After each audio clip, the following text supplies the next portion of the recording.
Hello, everyone, and welcome back to the only news broadcast that requires a decontamination suit to script and a stiff drink to record. I'm your host, Lionel Keros. We are deep in the trenches of the new independent fundamental Baptist movement, a corner of the internet where self-awareness goes to die and the cognitive dissonance is loud enough to shatter windows. It has been a banner week for the NIFB, and by banner week, I mean the dumpster fire has now been upgraded to a tire fire. Let's not waste time. We have federal investigations, hallucinations, and adult men acting like toddlers. Let's get into it. First up, let's check in on the hierarchy of needs in the Anderson vs. Ben Naim. A man whose spine is currently on back order took to Facebook this week with a very specific request. Yes, I do want a title, just one sole winner. Oh, Ben, you don't get to pick your nickname. That's like a guy in prison demanding everyone call him the Hammer when everyone already calls him Squeaky. Ben Naim, the man who publicly prays for the death of his enemies, attacks women online, and then pivots to wishing them a Merry Christmas like a malfunctioning NPC, wants to be known as a sole winner.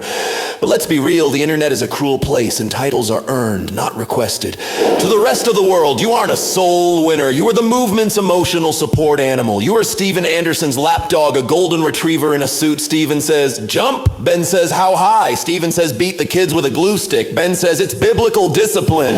Steven says, deny my own children. Ben nods so hard he gives himself whiplash. You want a title, Ben? You've got one. It's the nod. Next slide. Speaking of dogs, we're heading over to First Works Baptist, where Pastor Bruce Medji is continuing his favorite pastime, bashing ex-members from the pulpit because nothing says man of God like being obsessed with a guy who left your church months ago. Keith Rivas, the man behind the Baptist Bee, essentially the TMZ of the NIFB, but with more suits and less talent, has been exposing the movement's dirty laundry, and Bruce is big mad. He spent last week railing against Keith, claiming he kicked Keith out. Keith, being an actual journalist with a penchant for keeping receipts, posted the text messages. It turns out Keith wasn't thrown out. He walked out because he didn't want to support a movement that enables domestic violence. But facts have never stopped an NIFB pastor from screaming into a microphone until their face turns the color of a ripened tomato. They hate Keith because he's doing the one thing they can't handle, telling the truth. But Keith isn't just posting screenshots. Oh no, Keith has decided to press the nuclear button. Keith has sent legal notices regarding terroristic threats from the congregation, and he's bringing the FBI into the group chat. Specifically, Keith is utilizing the Freedom of Information Act to dig into the infamous church bombing. You remember that? The time someone blew up the church right after NIFB critic Todd Ferguson was murdered? Well, rumors are swirling, unsubstantiated, alleged rumors. People are looking at the surveillance photo of the suspect, masked up, same build, same skin tone, same eye line as a certain pastor, and asking questions. Did Bruce pull a Jussie Smollett for the insurance money? Was it a distraction from the murder investigation? I'm not saying it was Bruce. The camera quality is potato level, but I will say this. If the FBI starts digging into the insurance claims and the terroristic threats Keith is reporting, we might see the first sermon preached from a federal penitentiary. But while Keith is playing 4D chess with the feds, Steven Anderson is playing tic-tac-toe with a toaster.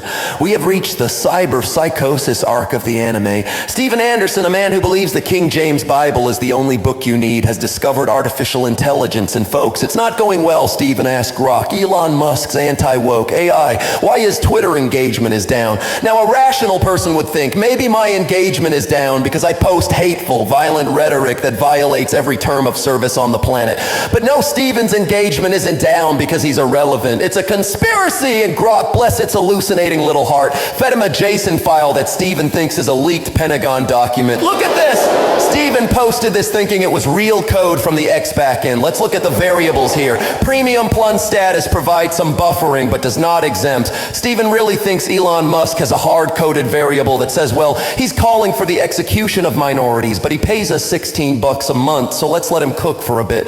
And look at this one, violation, Leviticus 2013 references. I promise you, Steven, the JavaScript engineers at Twitter did not hard-code a drop-down menu for specific verses of the book of Leviticus. There is no if user post Leviticus execute shadow ban. And my favorite, hidden reputation score estimated, critically reduced minus 95%. Estimated, the AI is literally telling you, I am guessing a number because you are begging me to validate your victim complex. It's language, Steven. It's predictive text on steroids. It's hallucinating. It's making things up to make you happy.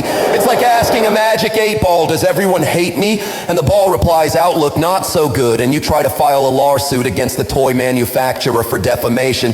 But surely after the AI told him he was being suppressed for promotion of eternal damnation narrative, Stephen would take the hint, right? He'd tone it down to get his reach back. Nope, like a Looney Tunes character stepping on the same rake twice. Stephen immediately doubles down. He quotes the exact verse the algorithm supposedly flagged and calls for mass executions again.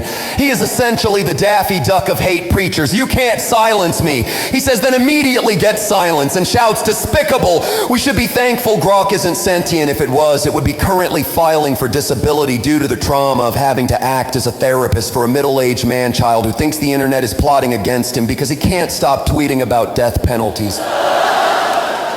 Finally, let's leave the realm of delusions and look at something tangible coming down the pipeline.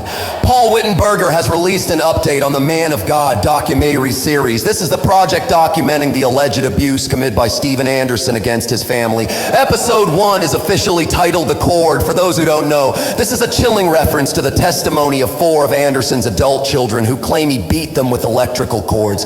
The release date is set for February 27 of this year, while Steven is fighting imaginary wars with AI chatbots and Ben is begging for cool nicknames. The reality of what happened in that house is being edited, color graded, and sound mixed. They can scream persecution all they want, but come this February, the world is going to see the difference between a soul winner and a child abuser. That's all the news we have for this week. If you're Ben Naim, sit, stay, good boy. If you're Keith, keep the FOIA requests coming. And if you're Steven, please keep arguing with the robot. It's the funniest content you've produced in a decade.